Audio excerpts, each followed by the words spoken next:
Olá, amigos, boa noite. Hoje, quinta-feira, dia 21 de janeiro de 2021. Estamos aqui. Estamos aqui para podermos, de alguma forma, refletir sobre os ensinos que nos chegam, os ensinos de Jesus, tudo que nos é trazido para o nosso engrandecimento, nosso aperfeiçoamento, nossa melhoria espiritual, nossa capacidade de crescimento. Assim, agradecemos a companhia, Jane, Laura, Tânia, que estão conosco, Soraya, são amigos que estão a cada semana, Arlete, Célia, sejam todos bem-vindos, que Deus nos abençoe. E hoje nós temos a reflexão da obra Boa Nova, no capítulo 24, a ilusão do discípulo. Nós já começamos esse capítulo na semana anterior e hoje, então, pretendemos concluir o capítulo de reflexão. Antes disso, vamos fazer a nossa prece, agradecendo muito a Deus, Pai de bondade, que a sua misericórdia e a sua luz descendo sobre nós. Apacente os nossos corações nas aflições, ilumine as nossas consciências nas incertezas. Que Jesus, o Mestre amado, seja sempre o nosso modelo e guia, o nosso farol, aquele que ilumina os nossos caminhos, fortalecendo em nós a fé e a esperança, mas solicitando de nós uma atividade mais presente nesse existir, na pretensão desse mundo melhor que tanto ansiamos. É preciso o trabalho, é preciso a dedicação, é preciso a força para seguir. Agradecemos muito, Pai, pela oportunidade aqui estarmos e que Jesus, o Mestre amado, não nos falte nunca. Que assim seja, graças a Deus e graças a Jesus. Agradecemos, amigos, estamos aí com os companheiros já participando conosco, Júlio, Mauro, Sebastiana, Edna, Cidinha, todos aqui neste momento nos reunindo neste único ponto de luz que todos nós estamos contribuindo para que verdadeiramente ele se faça em nossa caminhada. Antes das nossas reflexões, nós queremos agradecer muito todos os votos de saúde, de boa recuperação para o Júlio, nosso companheiro de jornada terrena, por conta da cirurgia que ele fez na data de ontem, e hoje ele já chegou aqui em casa, agora à tarde, graças a Deus. Agora é recuperação, é descanso, é poder renovar as forças. Então agradecemos muito os companheiros, não foram poucos aqueles que se ocuparam e se preocuparam conosco, com essas vibrações de carinho, e que elas possam se estender sim a todos aqueles que estão hospitalizados, que estão adoentados, necessitando dessas vibrações, todos os nossos amigos e parentes e aqueles que também não conhecemos, que necessitam das mesmas vibrações. E acredito eu que todos os trabalhadores da saúde nessa linha de frente, nesse trabalho absurdamente cansativo, gigante, que eles estão realizando para atender todas as necessidades, que não só as da pandemia, porque tudo mais continua. A carga dobrou para os nossos companheiros. Então, que Deus os fortaleça, que Jesus os ampare em suas próprias necessidades, para que eles possam, sim, nos ajudar nas nossas dores tão terrenas.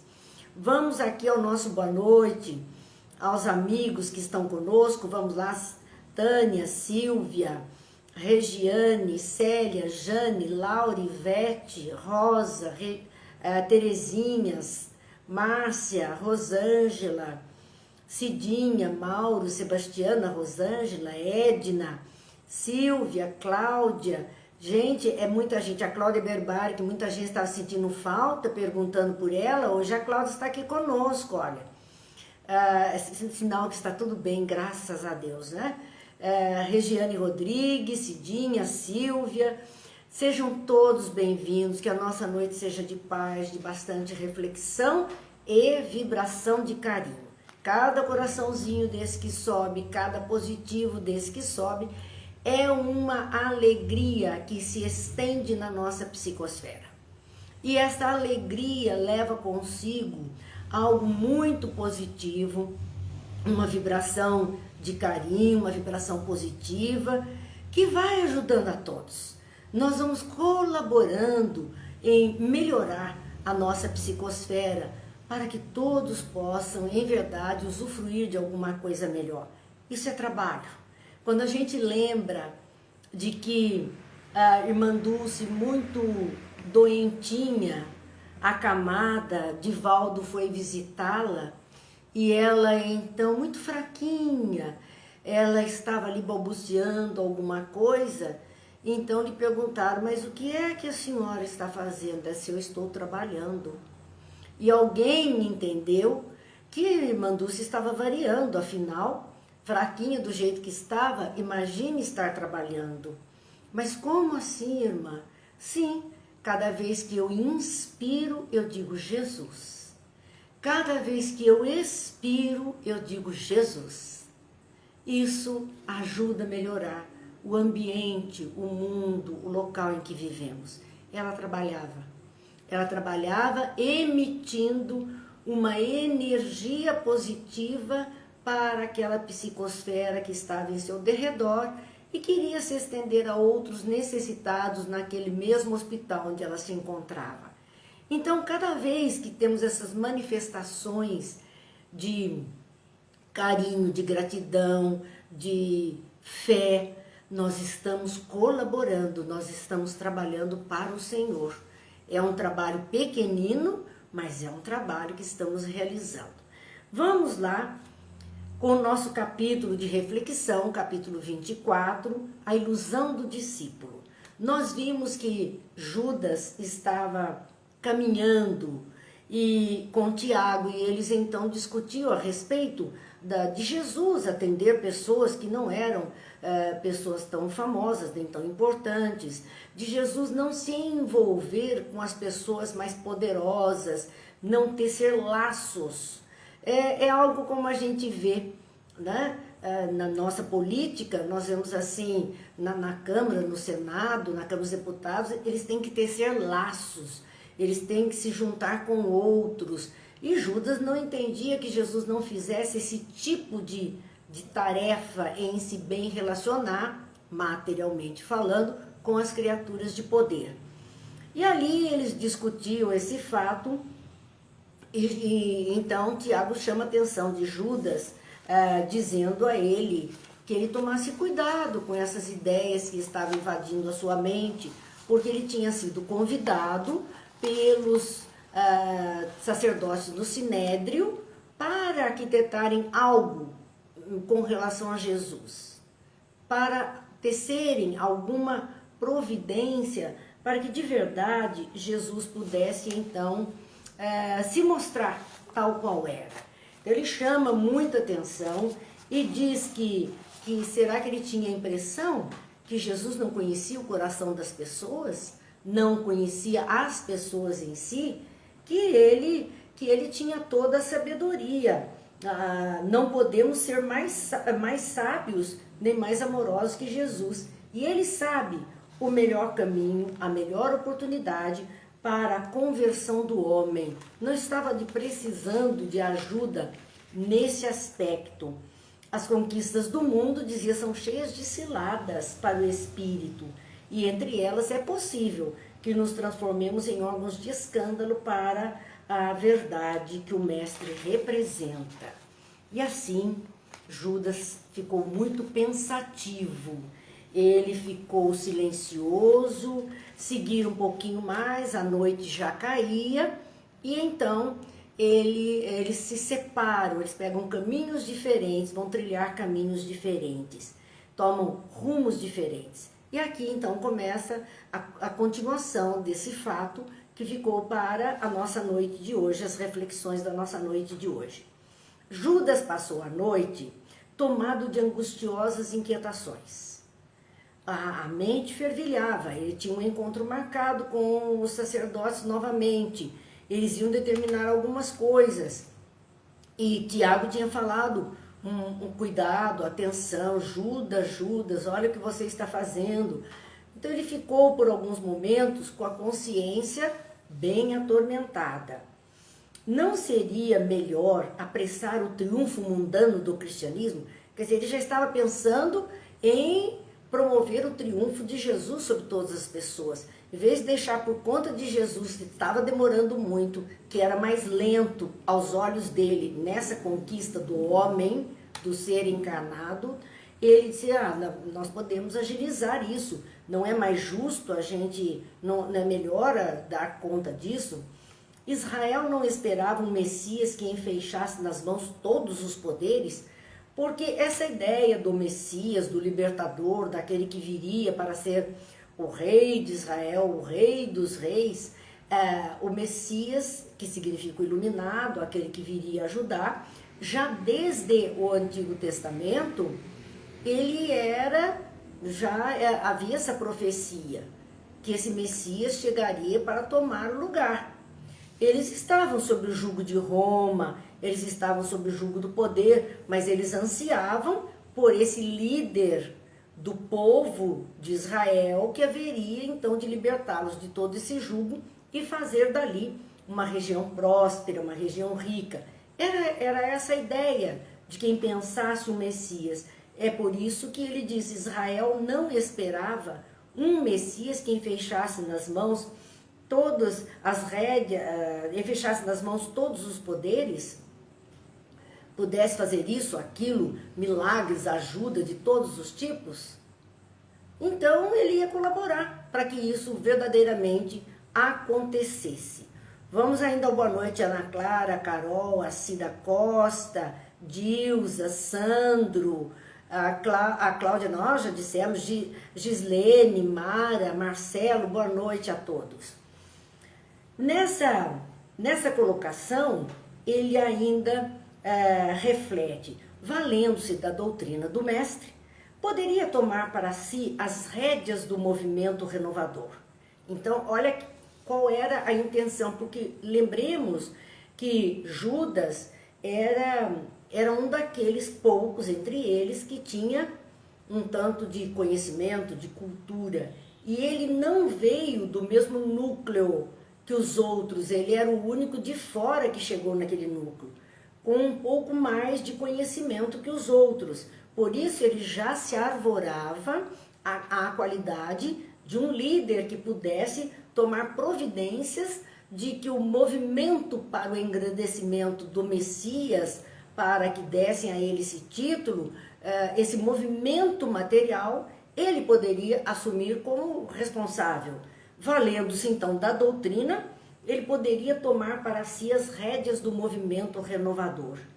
Quer dizer, ele sabia, ele tinha o conhecimento, ele sabia a pregação, então com isso ele já se colocava na condição de poder fazer com que todo o ensinamento de Jesus servisse de norte aos acontecimentos. Na continuidade, as reflexões que ele estava fazendo, ele diz, e o que sobraria para Jesus? Ele ia tomar conta da parte material. O que sobraria para Jesus? Para Jesus, na sua bondade e simplicidade, né? Ficaria entre todos como um símbolo vivo da ideia nova. Então ele queria tomar o movimento cristão nascente sob a sua orientação e Jesus ficaria como figura decorativa. Ele ficaria apenas como um símbolo para aquilo que deveria acontecer, né? Entre eles. Era um símbolo vivo da ideia nova. E assim, ele achou correto. Ele fica como o painel e eu mando em tudo por trás dele, a parte material, já que ele não se interessa por isso. Interessante, né? Você deixar o outro apenas como figura decorativa e aquele que resolve uma providência fica ali, mandando e desmandando no fato. Meditava então, conforme esse pensamento, na execução desses seus sombrios desígnios. Ali a noite rolou com ele pensando desta forma. E ele tece então esse plano. A ideia dele é essa. A madrugada o encontrou decidido, ele já tinha pensado tudo isso e agora já tinha então a decisão para a atuação a respeito disto. Ele então nos fala ali sobre como ele faria, era o plano dele, já estava agora o plano delimitado em sua mente. O mestre entregaria o mestre aos homens do poder, em troca de sua nomeação oficial para dirigir as atividades dos companheiros. Gente, olha o comportamento. Entregaria o mestre para os homens de poder e ele iria em troca de assumir nomeação oficial. Quantas coisas nós vemos até hoje com esse mesmo viés, com esse mesmo comportamento, com essa mesma ideia. Judas não era diferente de muitas pessoas nos dias atuais, que entregariam os próprios companheiros desde que ele tivesse algum lucro nisso, que ele recebesse algum benefício por conta disso. E assim ele iria dirigir a atividade dos companheiros, ia dominar o grupo, teria autoridade e privilégios políticos. Isso aqui está parecendo a nossa eleição para presidente das câmaras, né? Nós estamos vivendo um momento desses trâmites, onde com chavos aqui, com chavos ali, alguém entrega alguém para merecer algum destaque. A mesma coisa Judas pensava a respeito do movimento nascente, a respeito de dirigir os primeiros cristãos e a respeito do próprio Cristo. Ele pensava nessa autoridade, a sua vaidade era grande, porque ele queria ter essa autoridade e privilégios políticos. Privilégios políticos, né? São tantos nos dias atuais que nós vemos, pessoas entram em carreiras políticas nos dias atuais apenas atrás desses privilégios, que às vezes duram para o resto da vida dele quando ele deixa o posto. Então não estão muito, ou talvez nada até preocupados ou ocupados em fazer algum bom serviço, porque seria até justo, já que trabalhou tão bem, ter algum crédito a mais. Mas não, mas não. A Gislene, hoje temos muito Judas, sim, nesse comportamento, claro, nós estamos vendo isso. Pessoas com essa mesma linha de pensamento, esse mesmo desejo. E essa narrativa, olha, da época de Cristo, né? Satisfaria as suas ambições aparentemente justas. Para ele, justa. Para os outros, talvez extremamente injustas. Mas no seu ponto de vista, naquilo que ele desejava ter, no ponto que ele desejava chegar, valia tudo. Então, para ele era justa, com o fim de organizar a vitória cristã no seio do seu povo. Embora no fundo ele tivesse desejo de implantar a nova doutrina, com uma formatação diferente do aspecto de Jesus, ainda muito envolvido com as coisas materiais, mas ele gostaria, sim, de fazer vigente aqueles ensinos. Depois de atingir o alto cargo com que contava, olha os planos dele, segundo Humberto de Campos na obra Boa Nova. Libertaria Jesus, quer dizer, eu entrego, ele vai ser preso, mas como eu vou para um cargo político alto, eu vou ter poder para soltá-lo, é o induto, vou dar induto ao criminoso. Acontece assim, nós acabamos de ver o presidente Trump nos Estados Unidos liberar mais de 100 de pessoas condenadas, ele deu induto, era um direito dele, selecionou as pessoas que ele achava que convinha e libertou essas pessoas. Judas pensava a mesma coisa, fazer a mesma coisa. Ele pensava que depois que ele atingisse um alto cargo, ele poderia libertar Jesus.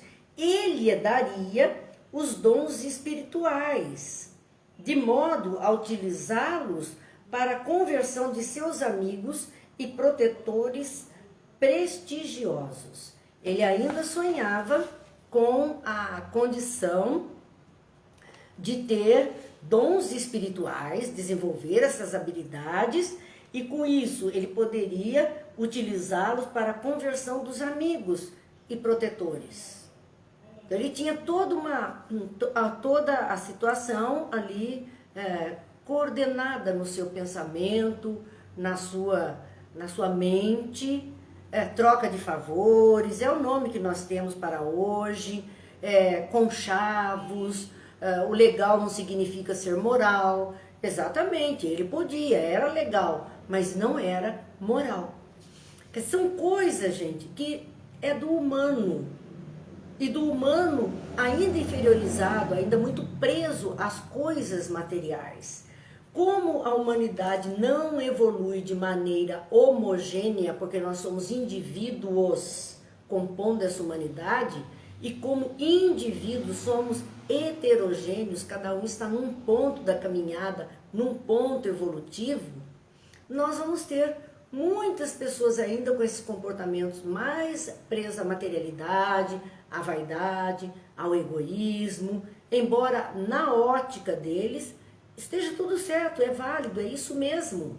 E ainda se respaldam em leis que dão essa brecha, essa condição. Era o que Judas estava fazendo. Mas, para aqueles que já avançaram um pouquinho, a percepção é outra. A percepção é muito diferente disso. Boa noite, tem um punhado de gente que eu não disse boa noite, Didi, Domitila, Brígida, eu não disse boa noite, Malu, são amigos que estão conosco, Lourdes, Silvio, todos conosco, Thelma, Edith, sejam todos bem-vindos quando estamos conversando sobre Jesus. É como se nós estivéssemos juntos, né, num ambiente gostoso, e todos nós aqui conversando, o seu Zé Carlos conosco também, todos nós conversando sobre este comportamento humano que se repete ou ainda não está vencido por muitas criaturas. Seria um comportamento até natural dentro daquele nível evolutivo. Aos que já avançaram um pouquinho, não é uma coisa tão recomendável assim, nem tão natural naquele grau em que se encontram. Continuava ele nessas propostas, nesses pensamentos, e ainda refletia. O mestre, a seu ver, era demasiadamente humilde e generoso para vencer sozinho por entre as maldades e a violência. Ele entendia que Jesus era bom demais, e por ser bom era mole, não atuava. Então Jesus era bom demais para dar conta sozinho dessa tarefa, que precisava verdadeiramente estar com estar assessorado por mentes que pensassem um pouquinho diferente, para tomar conta daquilo que ele não se habilitava em tomar conta. Então ele acha que Jesus não venceria sozinho a maldade do mundo, nem a violência. Precisaria deles por esses caminhos, embora escusos. Mas eram caminhos que a seus olhos, naturais e possíveis de serem trilhados. Vai então ao Sinédrio, vai se encontrar com aqueles sacerdotes que já tinham estabelecido a conversação. O conluio já estava sendo realizado, onde lhes foram hipotecadas as mais relevantes promessas. Gente, vai para a cova de lobo em pele de cordeiro. Não estava, porque, na verdade, ele era novato dentro desse tipo de atitude. E vai ver que de boa fé, na intenção de dar um golpe de mestre na história e fazer Jesus surgir como um líder, ele caiu num covil de lobos, habituadíssimos a fazer promessas e não cumprir. Vamos ver as propostas políticas todas, sem exceção? 1 milhão de promessas que a gente ouve em época de eleição, e depois de eleitos, onde está o cumprimento disso? Pouca coisa se faz, a maioria não faz nada, deixa do jeito que está. Sabe, está usufruindo sem honrar a palavra, mas juraram de pé junto que fariam diferente. Juraram de pé junto. Então aqui, Judas foi conversar com eles e eles prometeram uma série de coisas. Tá bom, nós combinamos, vai ser assim, depois você entra com essa petição, liberta. Já estava arquitetado, eles deram munição para Judas poder pensar tudo isso. Apesar de satisfeito com a sua mesquinha gratificação, que foram as 30 moedas que deram a ele de pagamento, ele estava satisfeito porque representava uma boa soma. Mas desvairado no seu espírito ambicioso, porque ele ambicionava o poder. Judas não estava ambicionando dinheiro, ele estava ambicionando poder, mando. Era isso que ele queria, cargo, relacionamento com pessoas de alta hierarquia à época. Então, sua mesquinha gratificação estava bom, mas o seu lado ambicioso era sem limites. Ele amava o Messias, apesar de tudo isso, ele amava Jesus. Ele amava Jesus. Ele queria bem, ele queria dar esse golpe para ajudar Jesus nesse aspecto. Nos outros era lustrar o próprio ego e encher o bolso ali como ele encheu, com poucas moedas, mas encheu. Então ele esperava, ele amava o Messias e esperava ansiosamente o instante do triunfo para lhe dar a alegria da vitória cristã através das manobras políticas do mundo. Mas os outros eram mais espertos, não cumpriram as promessas, não tem palavra, né? Não adianta empenhar a palavra quando não se tem a palavra, não se cumpre, não se honra. Então estas coisas que eram trazidas ali naquele instante, e ele esperava que Jesus fizesse o grande finale, que no momento X da situação, o momento mais grave, Jesus podia fazer um milagre, Jesus podia fazer algo acontecer de fantástico e as pessoas perceberem aí o seu poder, e ele, Judas, ao lado de Jesus com todo esse poder, seria uma beleza. Jesus ficaria esta figura fantástica, né? Paranormal para a época, e ele, Judas, cuidaria de toda a parte que ele desejava cuidar. A Santos mal podia imaginar que Jesus sabia de tudo, e é verdade. O Tiago já tinha alertado para ele. Jesus conhece os corações humanos, ele sabe dos nossos pensamentos, mas é aquilo, estava escrito lá, lembram-se daquele Salmo 23 lá, onde fala sobre o Messias e que jogariam sorte sobre a sua túnica, cravariam espadas no seu peito, lanças no seu peito, colocariam uma coroa de espinhos. Então aquilo era uma descrição, uma previsão, talvez uma premonição de algum profeta do Antigo Testamento para o fato que ocorreria com Jesus, que ocorreria com o Messias. E Jesus deixou que aquilo tudo se cumprisse exatamente do jeito que estava escrito, que era para que não sobrasse dúvida. Esse foi o grande finale dele.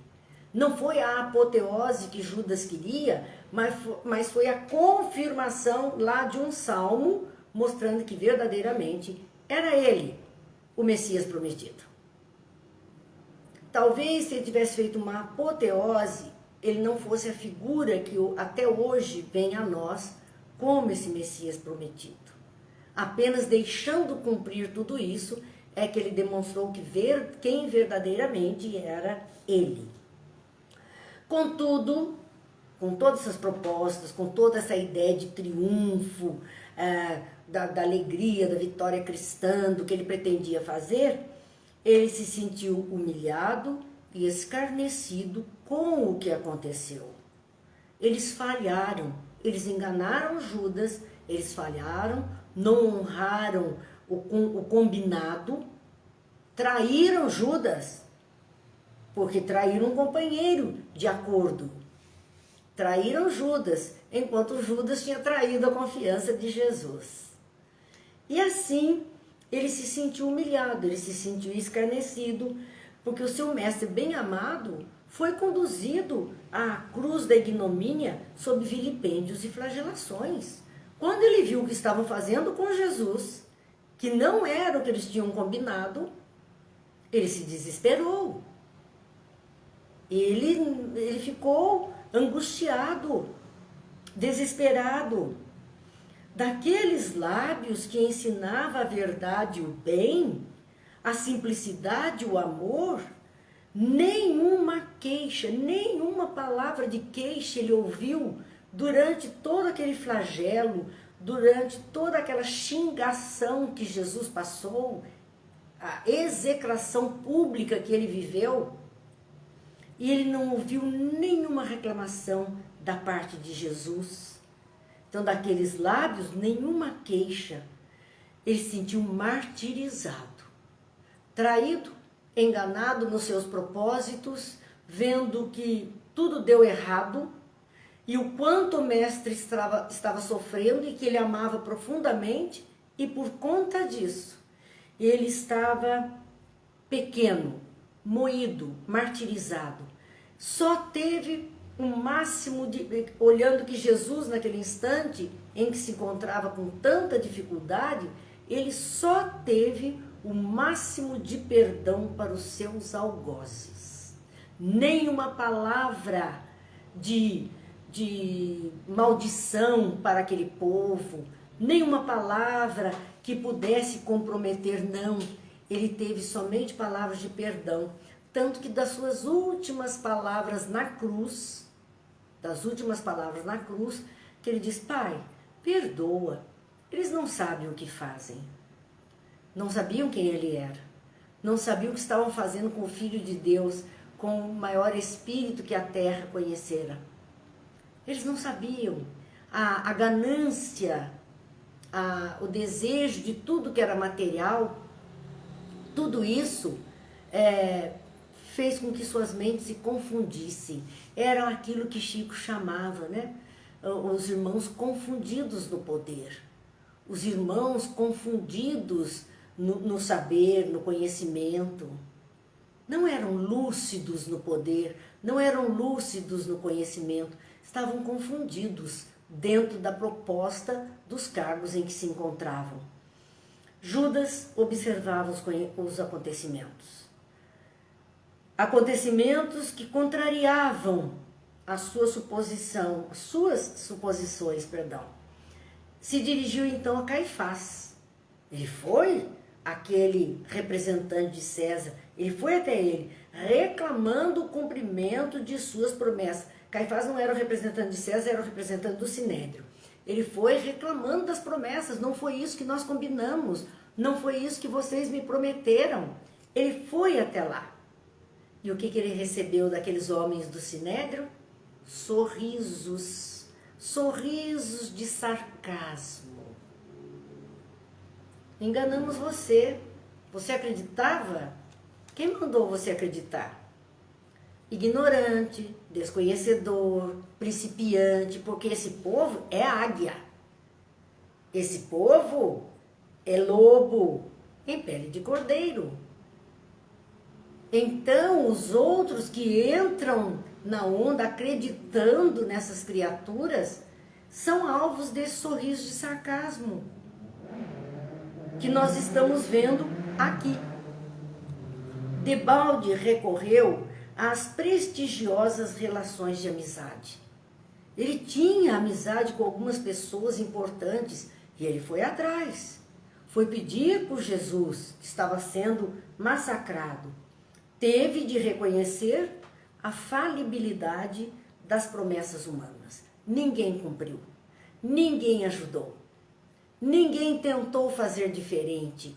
Então Judas simplesmente teve que reconhecer que aquilo ali era algo muito complicado e que o homem era extremamente falível. Ele falhava, não dava para acreditar. Claro que isso para aquela alma que tomava ciência do tamanho do que tinha sido feito, ele simplesmente mostrou-se naquele instante extremamente atormentado e aflito. Sua consciência começou a gritar e ele então se mostrou atormentado e aflito diante do quadro que se desenrolava aos seus olhos. Buscou então os companheiros de fé. Aí ele foi atrás dos outros discípulos, porque ele não conseguiu nada com o pessoal do Sinédrio, não conseguiu nada com o pessoal importante, tentou as autoridades de época, nada ele conseguiu. Então ele foi atrás dos companheiros de jornada, dos discípulos que estavam juntos há tanto tempo, junto a Jesus, encontrou-os vencidos e humilhados. Eles estavam acabados. Porque se Jesus era o Messias prometido, eles sabiam do poder que ele tinha, porque já tinham visto tantas coisas acontecendo, tantas coisas. No entanto, se ele estava sofrendo aquilo e era a morte certa e toda a dor da crucificação que eles viam e já anteviam, eles estavam acabados. Eles estavam arrasados até por perder o líder. Eles estavam então vencidos e humilhados na sua fé, na sua crença em Jesus, na sua vontade de segui-lo, no aprendizado que estavam realizando. A Cláudia tem elementos desse tema tão atuais. Verdade.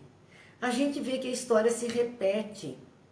E se repete porque ainda parcelas da humanidade continuam, parece que naquele pontinho. Eu imagino, me dou o direito de imaginar, de que estes que hoje agem semelhante a este fato que nós estamos vendo nos dias atuais, nessa época, 2000 anos atrás, eram muito piores do que são. Mas muito piores do que são. Se hoje, 2000 anos depois, evolução é lei, queira ou não queira, porque evolução, a lei de progresso é assim, ou você vai com ela, ou ela vai te empurrar, te massacrar junto. Então, supomos que em 2000 anos, ela já empurrou muita gente. Se empurrado para um local mais adequado, uma época mais adequada, ainda trazem consigo esse comportamento, significavam que eram terríveis há 2000 anos atrás. E hoje nós vemos ainda, por isso que a história se repete, porque para estes que hoje agem como este agiu no passado, diante deste julgamento, desta situação, eles eram muito piores. Hoje eles chegaram nesse nível. Amanhã, futuro, mais 2000 anos, estarão melhores com toda certeza. Ou quem sabe, mais próximo disso, estarão como o próprio Judas nesse momento, atormentado e aflito, por perceber a bobagem que tinha feito, em quem ele foi confiar, a quem ele foi dar crédito. Jesus não precisava de nada disso. No entanto, nós vemos sim a sua dificuldade em entender o acontecimento. Pareceu aos olhos de Judas, quando ele encontra os companheiros assim vencidos e humilhados, pareceu aos seus olhos encontrar em cada olhar desses companheiros a mesma exprobação silenciosa e dolorida. Ele enxergou nos olhos dos outros a condenação à pessoa dele. Silenciosa, não disseram nada, mas o olhar com que ele foi recebido foi aquele olhar de, meu Deus, o que é que você fez? Eles estavam então condenando Judas, porque é natural, muitas vezes nós não falamos, mas os nossos olhos refletem o nosso íntimo, o nosso pensamento, e ainda mais a pessoa tendo uma consciência culpada. É interessante, quando a pessoa faz alguma coisa errada, mesmo que o outro, ela se apresente diante do outro, o outro não saiba, Ela disse assim, por que você está olhando para mim? Você está desconfiando de alguma coisa? Por que você está olhando para mim? Quer dizer, não é o outro que está olhando com este olhar para ele, mas é ele que, consciência culpada, em tudo vê acusação a si mesmo. E foi isso que ele viu nos olhos dos companheiros. Era chegada, nesse momento, a hora sexta em que o mestre expirava na cruz. Era esse exato instante que eles estavam vivendo.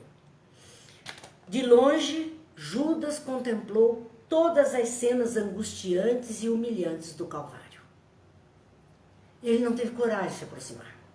De longe, ele observou aqueles estertores do Cristo, a crucificação, as lágrimas. Ele viu tudo, lágrimas nos olhos, amortecidos, lágrimas brotaram nos seus próprios olhos, diante daquele quadro.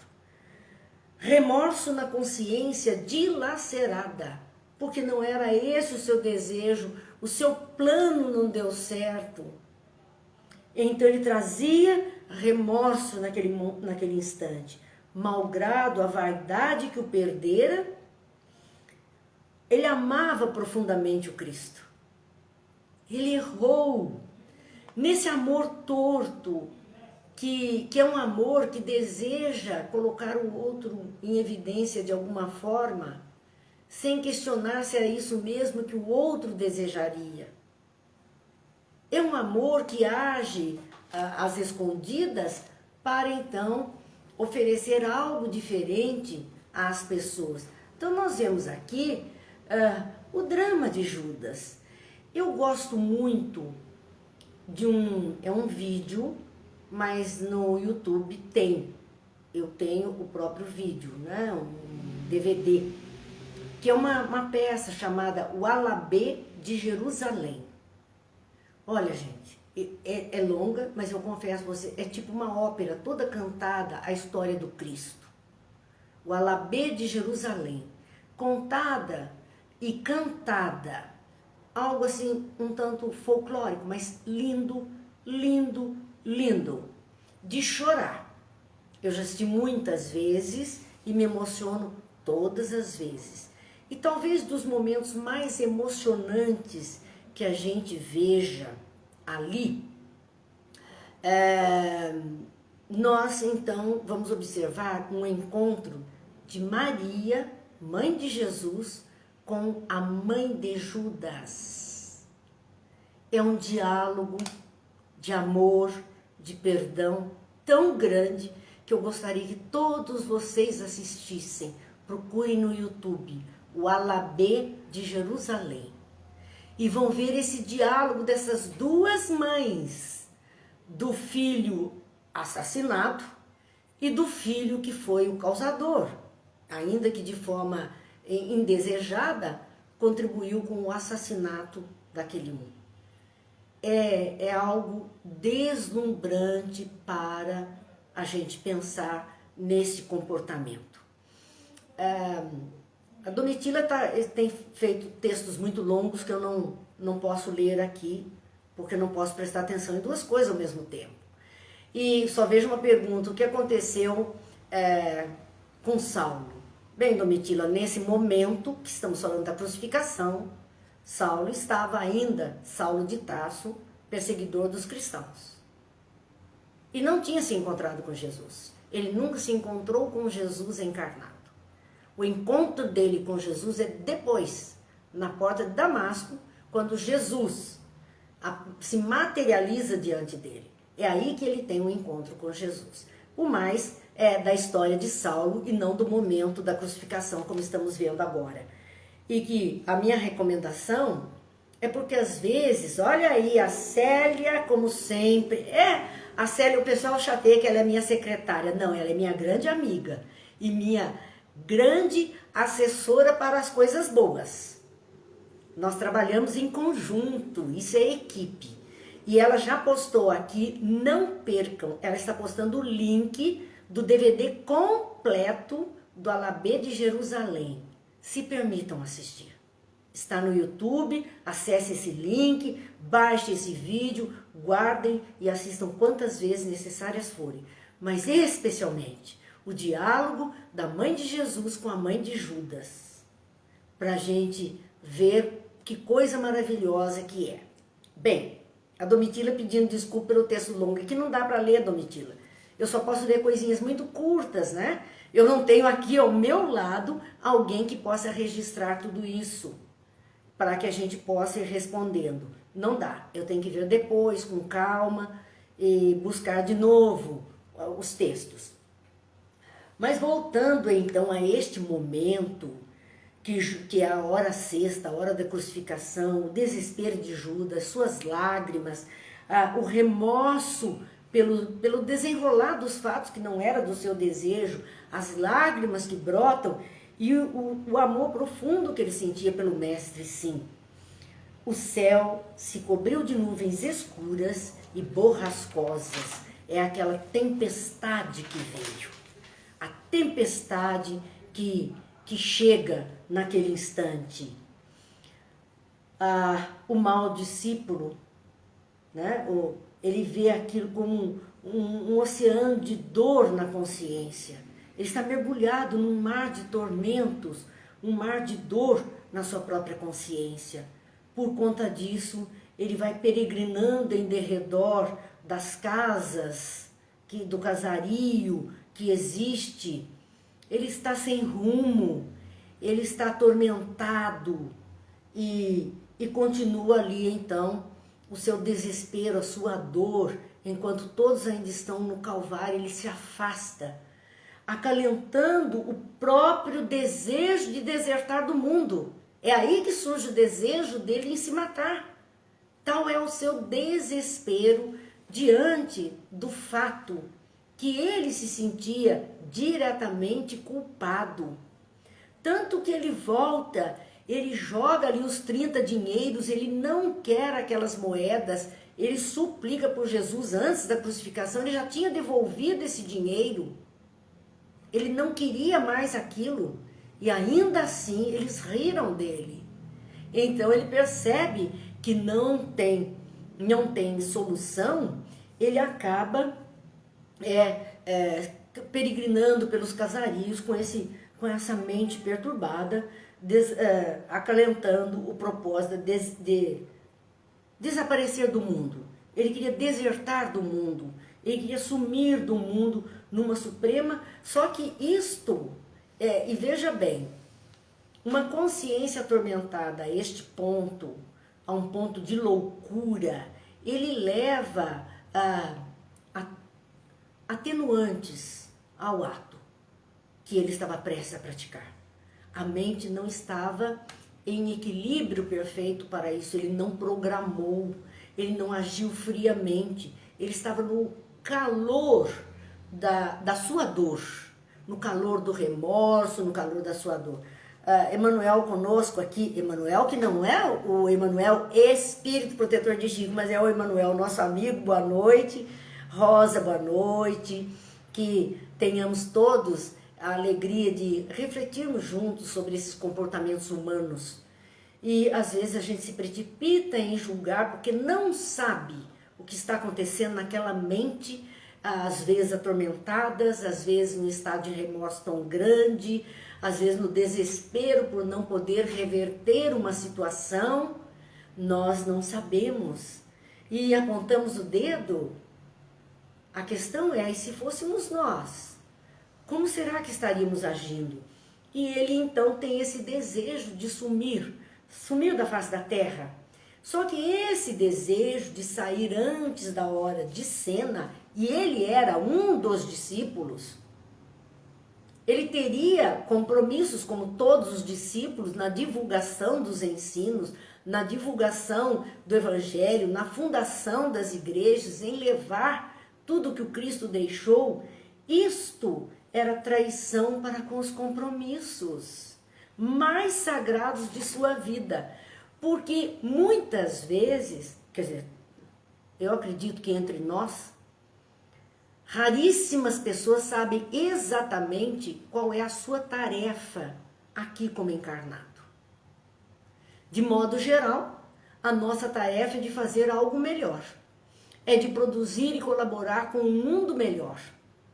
É de assumirmos compromissos que já estão registrados no mundo espiritual, mas verdadeiramente assumirmos aqui dando conta da tarefa. Aqueles homens escolhidos por Jesus tinham tarefas específicas, eram espíritos prontos para aquilo. Mas qual foi o ponto fraco em Judas? A vaidade, a ânsia do poder, lustrar o seu ego. E isso foi o ponto nevrálgico que fez com que ele acabasse escorregando numa proposta que era maior que isso, que era a proposta de divulgar os ensinos de Jesus para todas as criaturas. Então, ele estava traindo neste momento um compromisso dos mais sagrados de sua vida. Não tenham dúvida, esse espírito retornaria ao palco da terra em encarnações futuras ou reencarnações futuras para cumprir essa proposta que ele deixou mão, que ele falhou. Cada vez que nós falhamos, eu sempre comento com o pessoal isto, de que a minha ideia é uma ideia particular, claro, mas eu compartilho as minhas ideias, porque aqui nós estamos livres para fazer isso sem prejudicar ninguém. Nós, na infância, eu me lembro dos armazéns, os antigos armazéns que tinham nos bairros, nas estradas, e aquele vendeiro ou dono do armazém, ele vendia fiado para muita gente e colocava num gancho ou num prego na parede papeizinhos com o nome da pessoa que comprou e o quanto ela ficou devendo. E ela, depois de um tempo, ia lá, porque honrava o compromisso de ter dívida. Ela se sentia moralmente comprometida em quitar a sua dívida. Portanto, o dia que ela tinha algum dinheiro, ela ia até lá e pedia para aquele proprietário da venda ou do armazém que ele pudesse ver qual era a dívida dela. Então, como é que ele fazia? Isso antes deles adotarem o sistema das cadernetinhas que anotavam as dívidas. Mas era o sistema do preguinho. Ele ia até o preguinho, até aquele gancho, tirava todos os papeizinhos, separava aqueles que estavam com o nome da pessoa que estava ali para quitar a sua dívida e dizia, olha, a sua dívida deu tanto. Eu vi muitas vezes minha mãe agir assim. E a dívida, ela não tinha como quitar toda. Então, assim, olha, eu vou pagar tanto. E este restinho que fica aí, por favor, o senhor deixa aí que assim que eu puder eu venho resgatar. Era assim que funcionava, as pessoas honravam suas palavras, seus compromissos, e ela acabava por agir e dar conta. Na vida espiritual, eu tenho comigo do preguinho de Deus, onde essas nossas dívidas morais com relação à lei de Deus, à lei do amor, vão ficando ali com o nosso nome registrado. E ao desencarnarmos, vamos retomar esses papeizinhos e verificar o montante de dívidas que nós contraímos. E aí nós dizemos assim, olha, me mandem de volta. Eu quero reencarnar para sanar isso aí. Me mande de volta. Muitas vezes os espíritos superiores dizem, olha, você não dá conta de tudo isso. Vamos tirar só 5 papeizinhos daqui, você vai e vai quitar esses 5 papeizinhos. E a gente, tá bom. Então me manda lá que eu vou dar conta, vou zerar essas 5 notinhas de dívidas morais que eu tenho. E vamos voltando. Com a oportunidade, o ponto de reencarnação, os acontecimentos, rodando em torno de me favorecer a adquirir patrimônios morais e cumprir essa dívida, essas 5 dívidas que eu tenho. Vamos supor que são 5 pessoas com as quais eu tenho um comprometimento. Já falhei. E aí a gente vem. Chega aqui, a gente se enrosca na vida por o homem velho que está em nós, seja a nossa vaidade, nosso orgulho, nosso egoísmo, não importa. E nós conseguimos quitar apenas com 3 pessoas as dívidas que viemos para cumprir 5, demos conta de 3. Quando permanecemos ainda na carne todo o tempo previsto para as 5. Algumas pessoas quitam uma, porque saíram antes, como é o caso de Judas, que está desesperado para sair da face da terra. Ele não se acha mais capaz de viver. E aí a dívida está lá. Então teremos que voltar e dar conta daqueles que não pudemos ainda quitar. Vamos dar conta. Então nós estamos o tempo todo pagando às vezes o mínimo do cartão de crédito, diz a Domitila, e é verdade. Quanto à história de Joana d'Arc, de ser Judas reencarnado, são algumas das lavras que nós temos nessas psicografias, mas nós não temos verdadeiros comprovantes de tudo isso e de que serviria saber isso. Se foi, bom para ele, porque através da reencarnação de Joana d'Arc conseguiu defender o cristianismo, conseguiu, em nome de Jesus, fazer muita coisa. E teve muitas dificuldades, viveu muitas dores. Então, bom para ele, conseguiu tirar do preguinho. Nós talvez estejamos aqui mesmo pagando o mínimo do cartão de crédito, arrolando essa dívida para com a lei do amor. Porque a nossa dívida é com a lei do amor, que é a lei de Deus, onde estamos muitas vezes falhando. Nós estamos já próximo do nosso final, mas queremos concluir esse capítulo 24, quando o desejo de Judas é esse. Antes, porém, de executar seus planos tenebrosos, junto à figueira sinistra, ouvia a voz amargurada de seu tremendo remorso. Ele estava atormentado. Mas, e olha a lição de ontem, o que importa é o que vem depois do mas, que cancela tudo que estava antes. Mas, sobre as vozes confusas da natureza, daquilo tudo que vinha, o discípulo infeliz escutava a voz do mestre, por isso que eu disse, assistam o Alabê de Jerusalém. Ele escutava a voz do mestre, a voz consoladora e inesquecível, penetrando-lhe os refolhos mais íntimos da alma, porque segundo os relatos, é o próprio Jesus quem resgata Judas e o acolhe. Ele ouviu essa voz do mestre e que lhes disse, eu sou o caminho, a verdade e a vida. Ninguém pode ir ao Pai senão por mim. E ali começa a regeneração, o resgate desse espírito que, na confusão, como o discípulo, a ilusão do discípulo, a ilusão do mundo, comprometeu a sua jornada terrena. Pois é, meus amigos, aí acaba o nosso capítulo 24. Muita coisa para nós refletirmos do nosso próprio comportamento, da nossa própria situação na vida.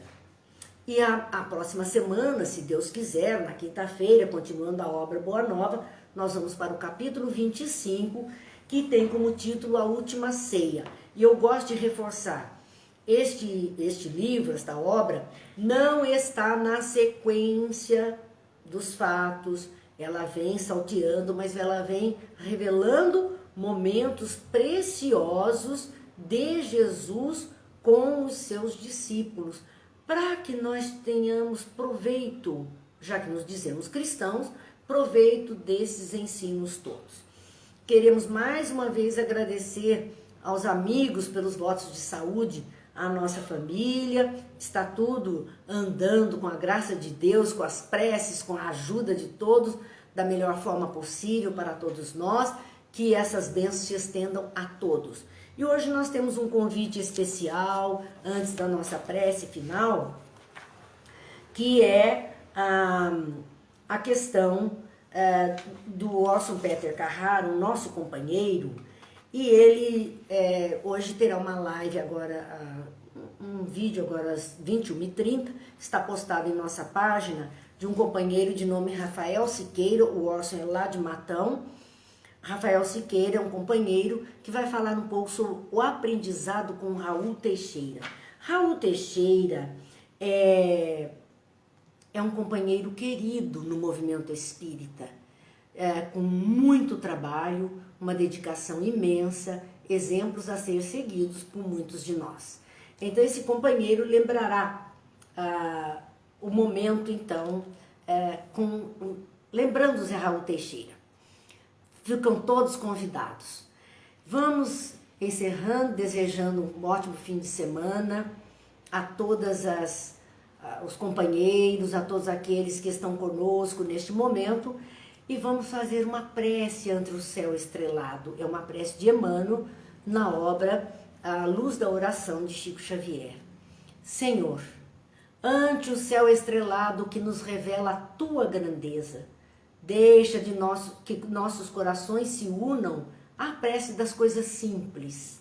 Concede-nos, Pai, a compaixão das árvores, a espontaneidade das flores, a fidelidade da erva terrena, a perseverança nas águas que procuram o repouso das profundezas, a serenidade do campo, a brandura do vento leve, a harmonia do outeiro, a música do vale, a confiança do inseto humilde, o espírito de serviço na terra benfazeja, para que não estejamos recebendo em vão tuas dádivas e para que o teu amor resplandeça no centro de nossas vidas, agora e sempre. Muito obrigada, Jesus, que assim seja, que Jesus nos abençoe, nos ilumine e que Deus nos favoreça a todos com o seu amor. Até semana que vem, se Deus quiser, segunda-feira, estaremos juntos, lembrando que todos esses nossos encontros estão lá também na página Marina Ferri do YouTube. O Júlio está agradecendo a todos pela força, pelas bênçãos, pelas energias, e que Deus esteja conosco hoje e sempre. Muita paz.